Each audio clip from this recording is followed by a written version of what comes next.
I've had enough time to get away from the car rental business to deeply think about this. And I'll talk about the whole process of what I did and how that business drew demo people to me. The Range Rover was an interesting vehicle. Let's talk about how many times people lost the key. If you've ever seen a Range Rover key, they're pretty big. It's a big key, right? So let's go ahead and talk about the first person who rented the Range Rover and lost the key. The story gets really interesting, so pay attention. So I had a second phone for the rental car business. And I woke up the next day and I had all of these phone calls, like literally 30 phone calls back to back to back at 2 or 3 o'clock in the morning. And it's because the person who had rented the Range Rover had lost the key. He went out to some club, something happened and he lost the key. And he was calling me at 2, 3 o'clock in the morning to bring the key back to him. All right. First sign. Any normal, decent human being would know that trying to reach someone at 2 or 3 o'clock in the morning when most people are asleep but this is a demo person. This is a demo person. They don't care. So next day he calls me and I instantly feel that I need to get a key made and to go get my vehicle back, because losing keys is a very high sign of irresponsibility. So he finds someone to get a key and they're calling me. He loses the key. He loses the key. But he wants me to pay for the replacement key. So I'm on the phone and the guy who did the keys, like, I gotta go. I was like, look, I'm on my way. I'll pay you when I get there. And then the guy who made the key was like, look, I'll just turn the key off and leave. I gotta go. So I paid him. Then this person proceeded to be late on the vehicle. Now, this is interesting because this person was in a relationship with another person who rented my most expensive vehicles. To have these cars for a month was $1,600. So they were looking at paying $3,200 a month to rent a BMW and to rent the Range Rover. I found this out later. I'll explain a little later. So he gets late, and this is when I start figuring out the only way I'm going to get my car back is I got to file a police report. So I call the police, file a report, and the cop called him. And at this point, he is losing his mind. He's like, I got your money. I got your money. I was like, if you got my money, why aren't you paying me? And I said, the cop was like, well, what do you want to do? It's like, look, if my vehicle's not back today, I'm filing the police report for a stolen vehicle, because he's not going to pay me my money. Right now, he's just talking mad smack because he's just like, hey, I got my money. I can give you your money, right? I'm like, if it was so easy for you to give me my money, why are you late on paying for my vehicle? So we go back and forth. The cop's like, okay, how long? And then she's like, how long will it take you to bring the vehicle back? And the dude's like, well, I'm busy. I got things to do. And the cop, more appropriately to her, she said, sir, if you don't bring this vehicle back, you're going to have a stolen vehicle report, and you get caught driving it, you will be arrested. I think this is something that you need to make time to do. And, he said, I can get it there in an hour. And she's like, okay, this is what we're going to do. This is the time. And if the vehicle isn't back in an hour, he's going to file a stolen police report on you, and you will be arrested driving that vehicle. So about 45 minutes later, the Range Rover was back. Then I go ahead and rent it to someone else who loses the key. Second time losing the key. And, I've been sitting there thinking, it's like, why am I getting all of these irresponsible people? because keeping up with a car key ain't that hard. So get the second person, and I tell him that the key is $750 and I need to have a key made. Because he was like on to me, it's like, hey, do you have an extra key and all this stuff. And this time I did have an extra key made, but I didn't give it to him. I was like, look, you need to have a key made. If you don't have a key made, I'm coming to get the car. Magically, he has a key made. It's funny. Then he keeps the car, then he goes ahead and he starts to get late. And I'm like, okay. And I get to this point where now all of these people who stole the cars, their court cases are starting to come up. I'll talk about that a little later. And I told them, I was like, look, I'm going to file a police report if my vehicle's not back in an hour. I don't care what you need to do. You need to bring my vehicle back. And 30 minutes later, bam, the vehicle's back and everything else. Then I rent it to a lady. This is where the story gets crazy. She rents the vehicle for 2 days, instantly goes late. And I'm like, okay, I'm like, where's my vehicle? And she said, it's at Town Center Mall.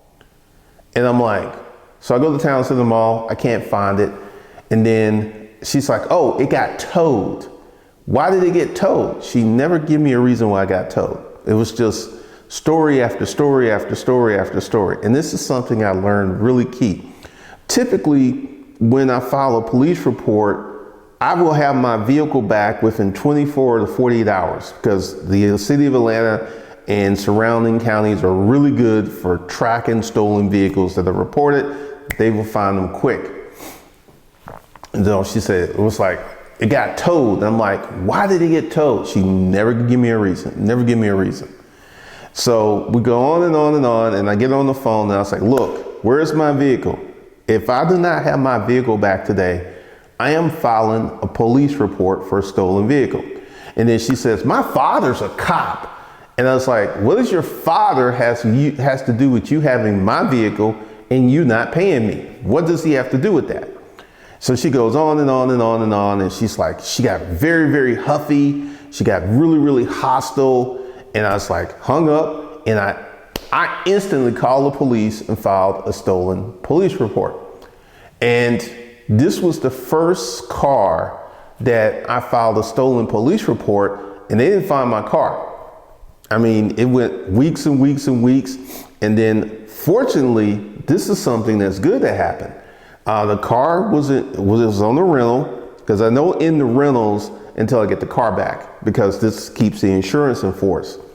And fortunately for me, I paid $15,000 for this Range Rover, and the insurance company paid out at $18,000 because at that point the price of cars had went really, really high. So I had to send them the title, and they sent me a check, and I'm like, I'm good. You know, I got more money than I spent for this Range Rover. And then months down the road, I get a notice from a towing company about that Range Rover, that the Range Rover had been towed. This is one of the things. If your car is stolen in the city of Metro Atlanta, Cobb County, Fulton County, DeKalb County, they'll find it really quick. But if your car is like outside the city of Atlanta, which is what I think, because she said Town Center and she said something about Cherokee County. What I feel is she drove this car for months up there, and because the police are not as on it as the police are down here, that she was able to drive this car, I would say 9 months, and then something happened to it and it got towed. And then they're coming to me, and I just put my hands up in the air and I just let it go because I didn't have the title. There was nothing I could do with the car, and I was out of the rental car business anyway. And this is where it gets really, really funny. At this time, well, a little bit before, I had an issue with my BMW. And I was like, look, you need to bring the BMW back. Just go ahead and turn that around. They completely fucked that up. Yeah. I mean, it was like it had so much of it on the sides where it goes into the console. Like It someone was had just stuck. dumped something in there. Yeah. I mean, I don't know if they dumped it, but I have seen some bad curbing, but someone had to be running all up on a curb.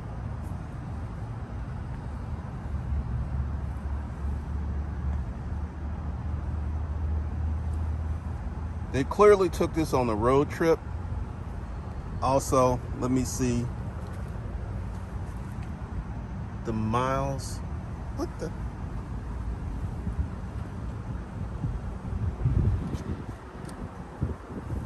Clearly.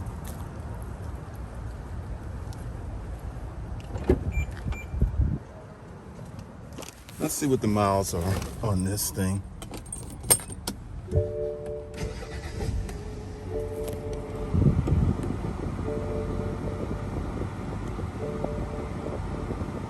$92,475.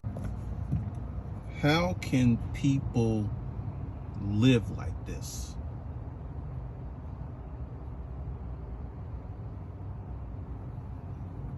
I think that is sand. I think they went to the beach. I think they went to the beach.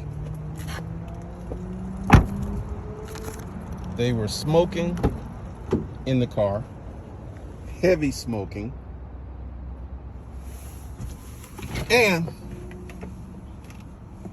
most of the mats are gone. Why would you remove car mats in this? This is something else. This vehicle was perfectly fine when it went out.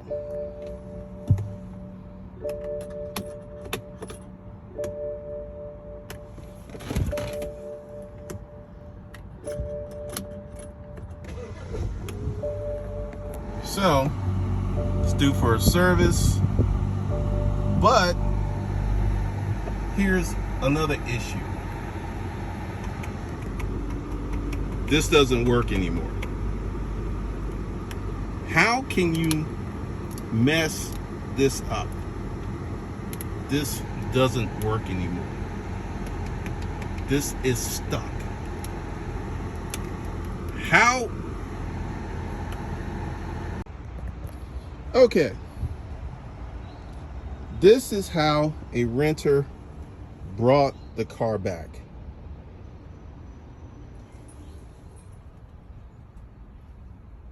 Smells like weed. I don't know if they were living in it. I don't know how people get cars this dirty. Same issue in the back. This car is absolutely filthy. And they brought it back at the end of the day.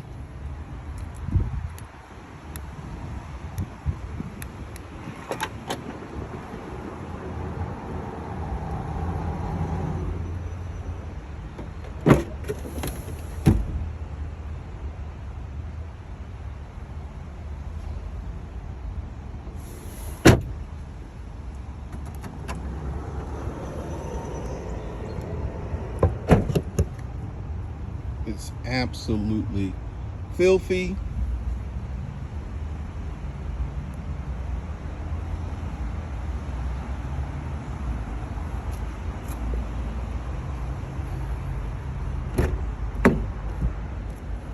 There is no way that I can rent this out like this.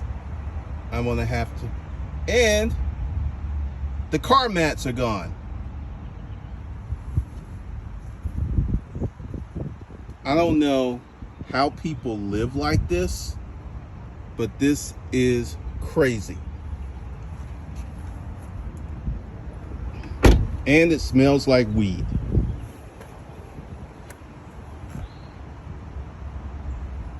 I don't know if I'm keeping this one. This is clearly has been driven on the highway. hell? So this is the second most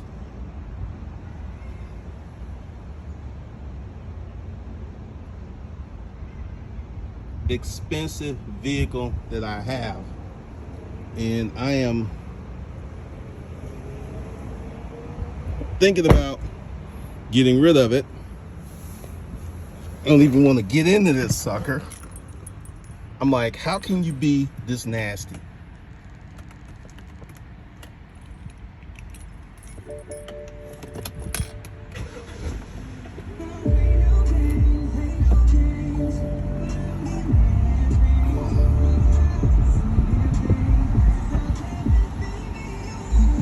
So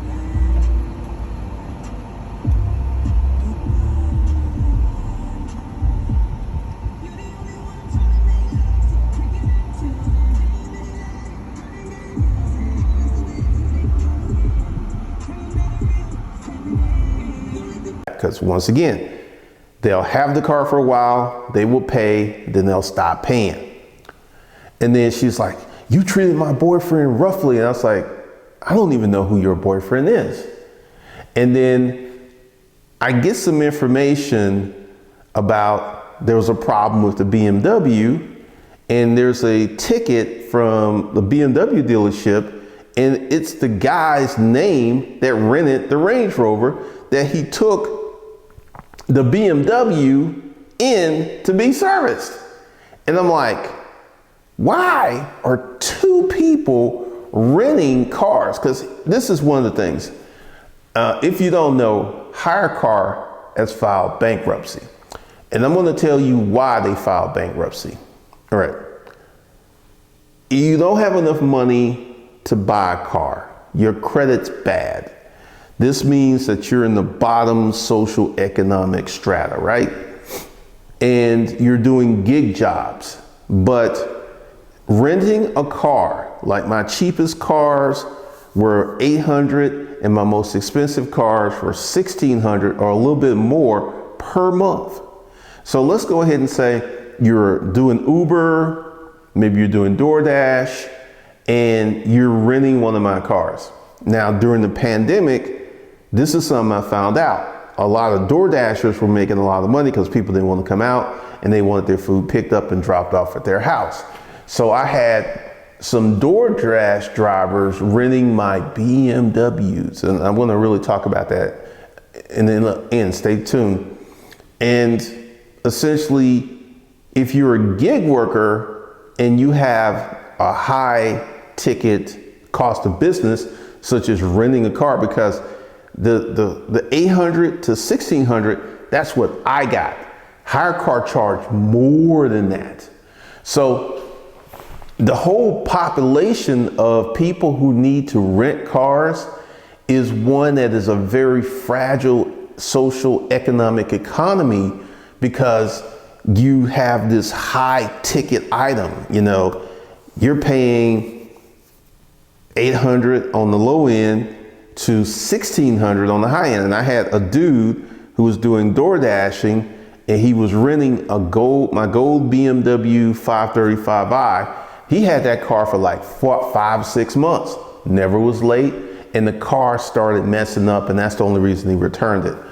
And you got some people out here who will work hard, do the things that they need to do to be successful, and then you got the demo people. So back to the BMW. So I was like, look, I'm gonna call the police, have my car back, and bring the car back. The car isn't just dirty. The car is absolutely filthy. Going back to the Range Rover. The Range Rover came back extremely dirty. And when I took the BMW, and these cars always come back on E. They always come back on empty. And when I turned on the BMW, it said mileage. I had 2 miles. I barely got to the gas station because I was getting ready to turn into the gas station, and the BMW started shaking because it literally had no gas. So I fill it up, take it to the car wash, get it cleaned, And, you know, I get a whole bunch of nasty messages from this woman who had my vehicle and didn't want to pay. But once again, I believe it was the dude who brought it back because it was in the same spot where the Range Rover was. And I was just sitting here like, what is up with these people who are filthy? And this is one of the things that I consistently saw with people in the demo class. They were filthy, and they brought the cars back on E. Like when I rented the cars out, and someone left this comment, it's like, I knew you were gonna get out the business when you start renting out these cars on low gas. Because, you know, I would literally fill up the car. They would rent the car, it would be on a full tank. And they would always bring the car back on the E, or way less than a full tank. And the thing is, the demo people would be extremely nasty, filthy people. And, you know, it's real interesting how their Range Rover kept attracting these kind of people. You would rent a Range Rover, and this is something that I just didn't understand until I got into business, that appearances to some people are everything. Because they would rent the Range Rover, they would rent the Porsche. They actually sold the Porsche. And one of the things that I had no clue, because there's this guy, his name is Tony.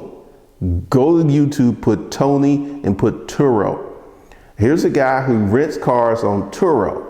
In his last few videos, he's getting ready to change his whole business model because he's starting to run into demo people. He's starting to run into people who will abuse his cars. He was in a tow yard and he had 3 of his cars were in their yard because they needed to be fixed. So this was another thing that was happening with car rentals.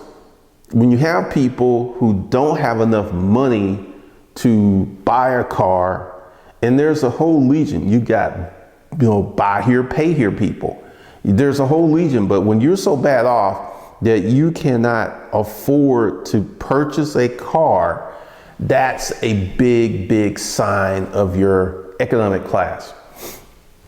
So after I sat down and thought about it, because especially with the people who rented the Porsche then sold it 2 days later, I made a lot of mistakes with the car rental business. I don't know how many times I showed up driving the Porsche to rent someone a car, and in their mind it's like, oh, he good, he can take this economic hit of me using his asset, running it down, not filling it up, not paying him, because he's got a Porsche, he's good. And that was one of the mistakes that I made. And, you know, it got much better when I started doing the automated pickups where they didn't see me, they didn't see what I was driving, and it got better once I was at an office building. But essentially, the story of the Range Rover just tells me the lengths that demo people will go to flex and shine. I mean, this girl, she had the Range Rover for months. She was driving the Range Rover for months, not paying for it, not caring, and the car wasn't insured, which means that she didn't get stopped, because if she had gotten stopped, they would have saw, because once I filed the insurance claim, this is one of the things I did, I immediately took the insurance off of it, because why pay insurance for something that's just not around anymore? So she drove this car for months, Range Rover, doing her little thing, and the police never caught her.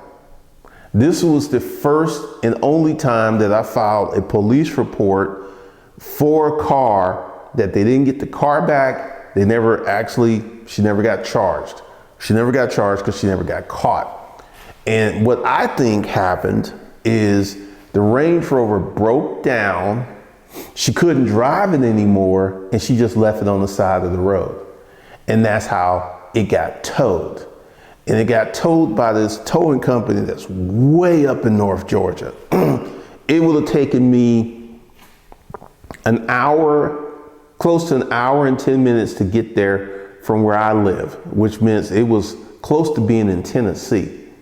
And, you know, what they do with these cars is they just sell them. They send the owner a notice, and due to state law, they have the right to sell these cars to collect their rental fees.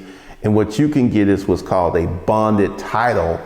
And then you can go ahead and drive it or sell it or do whatever you need to do. But one of the things that I learned from the car rental business was, you know, number one, when I got in the business, there wasn't a lot of detail. Now, right now on YouTube, there's a ton of detail.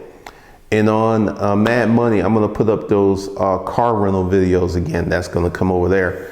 But there was a ton of information telling people how bad the car rental business really is, except if they're making money from YouTube. There are some people, I'm not going to say their names, but they're always putting out a very positive role model of renting cars.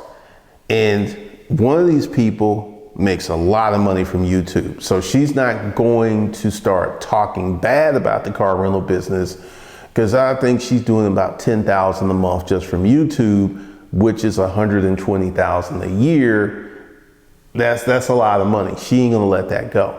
But this whole thing with the demo people, I've had people leave gold teeth in my cars. I have found blunts. I have found knives. I have found bullets. I have found holsters. So this whole social economic class of people who would rent cars are very close to demo people, because one of the things, and when I got the message from the Sandy Springs Police Department, and this was the last time that I put out a stolen car report, which they did investigate, and I did get that car back. But the detective called me and said, "Hey, Mr. Cameron, you know, you're putting in a lot of these stolen car reports, and we've just sat around and decided that we're not going to investigate these stolen car reports. So what you can do is go downtown Atlanta and file your stolen car reports down there, right? And just take the city of Sandy Springs out of it." When I got that call from the city of Sandy Springs police detective, that was the end of my rental car business. I literally stopped renting cars that day. I took the cars off the platform. I had a few cars out, and as they would come in, thank God, no one actually played. Well, one of the things that I did, and this is her case that's going on right now. I started to, after I got her arrested, I went ahead and took a picture of her driver's license. I found her mugshot, and I was like, don't be like her. If you can't pay for the car, just bring it back. If you keep my car, you will be arrested. And I no longer had that problem with people keeping my cars and acting like they didn't understand English when I would call them. So I got all the cars back, and then I started to sell them. And I got rid of a lot of them before now, because now the price of cars has literally crashed. So one of the things that I have learned is you cannot put, because, you know, this is me. You know, I know how to run a business, but I didn't know about the personalities of the people who were renting cars, because honestly, I would never pay $1,600 a month to rent a car. That's just fantastical. That's just crazy, because you're just renting it. You never get to own it. You build no equity into it, no ownership. I would never do it. And that's one of my biggest mistakes. I was participating in a business from an ownership side that I would have never participated in. I would have never rented a car, never rented a car. And, you know, I started to look at these people, because once again, all of their court cases are starting to come up. Going to the girl who got arrested, she was in drug rehab, not shocking. And she went in and she had an attorney, and they pleaded her case. And now I'm getting like $80 every 2 weeks She's got to pay me $1,500. So she's about, I've gotten 3 checks, $240. So she's like $1,250 away from paying off her restitution. Another guy who stole a car, he went into court with a very nasty attitude. The judge gave him 3 years. So a lot of these people who were taking my car, and here's the thing. These people knew from a standpoint that having my car, not paying me, and refusing, and this is the thing, they absolutely refused to bring the cars back. There was nothing keeping them from bringing the cars. They just said, I can keep the cars. In another court case, this guy, actually, I went in and talked to the DA, and I said, look, I had a kill switch, and I showed him pictures of where this guy disabled the kill switch. So he disabled the kill switch, he refused to bring the car back, and he's got a nasty attitude. And his case is coming up real soon. And it ain't looking good for him because he's already a convicted felon, and he got caught in the car with a gun. If you know the laws, convicted felons can't have guns. And the gun was, the cop noted that he had a gun. It was in the police report that he had a gun. So that's going to be automatic jail time for this guy, on top of whatever charges they give him for the car. And, you know, honestly, I don't feel sorry for none of these people because all they had to do was just bring the cars back. That's all they had to do. But for some reason, and this is why I feel they're demo people, for some reason, they didn't feel keeping these cars was, you know, and like I said, I made a multitude of mistakes. I made a lot of mistakes. And they felt that this guy's doing well, you know, he's got a business, he should be able to absorb this. So essentially, I should have been in a position to afford to carry them through this period in life where they didn't have a car. Another thing I learned, if I rented a car to anyone living in a hotel, it wasn't a matter of if the car was going to be late, it was a matter of when the car was going to be late. And this is another person, her court case came up and they gave her like 6 months. She cried, I'm a single mother and all this other stuff, but she still got jail time. And she lived in a hotel. And, you know, I don't know what happened with the kill switch on that one because the kill switch failed to work. Because I didn't, and this is the thing. I filed 20 police reports. I only had 32 cars. I filed 20 police reports to get my vehicles back because that was the only way I could get my vehicles back because these demo people just simply didn't care. Just simply didn't care. It was like, I got a car, I'm riding. And I think someone left a comment. He said, the reason these people do this is they don't think about tomorrow. They only think about today. They only think about living today and doing things today. They do not think about the future. It's about now and it. And one of the things I've learned, and this is why I am just not ever going to get in another business that I would not patronize because it's just really bad business for me. And go ahead, check out Tony, put Tony Turo, should bring up his videos and look at his last few videos. He's getting ready to change out his cars because I thought he had a really good plan. He had all black cars and black interior, and it was like $100 a day. He was doing really, really well until the demo people caught up with him and they started racing his cars and doing all these other things. And this is why I personally feel that getting in the rental car business, and I would say the low-end rental car business, is bad, really, really bad. Now, actually, I used to take my car to Butler Tires, and they were telling me a story of someone who was renting high-end cars.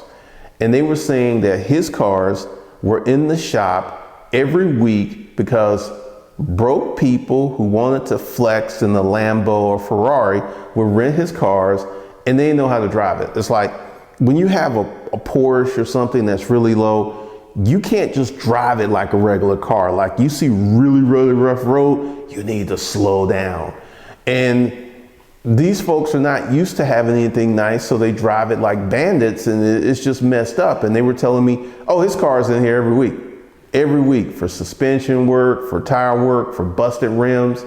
And one of the things is that anyone that comes on YouTube and they don't tell you all, there's a good part of renting cars. You can make money, but if they don't tell you about the pitfalls and stuff, look at their YouTube channel and look how much money they're making from YouTube. Because if they're making a lot of money from YouTube, they're going to be hesitant to tell you about the bad aspects of renting cars. If something bad happens, they'll just say it with a smile on their face and they won't really get into it. But yeah, we're just now cleaning this up. I think out of 20 people, we've had 10 court cases. And most of these people got some jail time, except for the drug addict who went to rehab. And this is one of the things you can't just go in there like, I'm a drug addict. You have to have proof. And this woman went to rehab, it was just crazy. But yeah, this is one of the things that I have found out. And this was hands down one of the worst business decisions I've ever made in my life. It was hands down just terrible. Because what I did is I put myself and my assets in the hands of demo people. And I didn't understand what I was doing until it was over and everything. And that Range Rover story, that should just tell you a lot of what a demo person will do, what they will be capable of, and what they will actually do to live the life that they want to live. It's one of the craziest things I've ever seen. So, that's one of the habits. And like I said, I made so many mistakes. Because when I first started, I made the mistake of renting the cars from my house. Big mistake. And then when I got the office building, I would show up in the BMW, I would show up in the Porsche. Big mistake. These are people that you cannot show them that you're doing well. You just can't, because they will take advantage. Because I feel that if I was like somebody in a broke down truck, I wouldn't have had half of these problems.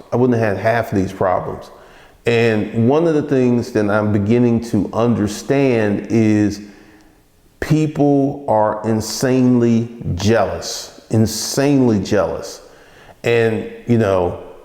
it's just crazy. But these are the lessons I learned when I put myself close to demo people, because none of these folks were doing well economically. They had issues. They were trying to do Uber or DoorDash on the side, and it was just over and over that these folks didn't have money, And oh my God, if they had a car, and I would tell them, if the car needs an oil change, bring it back, I'll change the oil. And it's like, I need the car, and they would get the oil change, and they would harass the hell out of me, because, hey, I spent this money to get the oil change, you need to cash at me. I mean, an oil change, which was like $70. This dude called me 32 times back to back. And this is another thing. When I have friends and I want to call my friends and I know they're busy, I will call and leave a message and wait till they get back to me. Demo people don't operate that way. It's like, I need you now. You need to, because I'm here waiting. I ain't doing nothing. You should be waiting. You shouldn't be doing nothing, right? So over and over again. But it's interesting. And Hire Car has filed bankruptcy. Not shocking at all, because the organic premise of this business is based upon renting cars to people who are in an economically disadvantaged state to begin with. That's the problem. And that's one of the things, because it's giving me a lot to think about, and I'm gonna make some changes in the future. So one of the things that you have to do to protect yourself is to stay away from demo people. Demo people are everywhere. They're popping up. They're doing all kinds of stuff.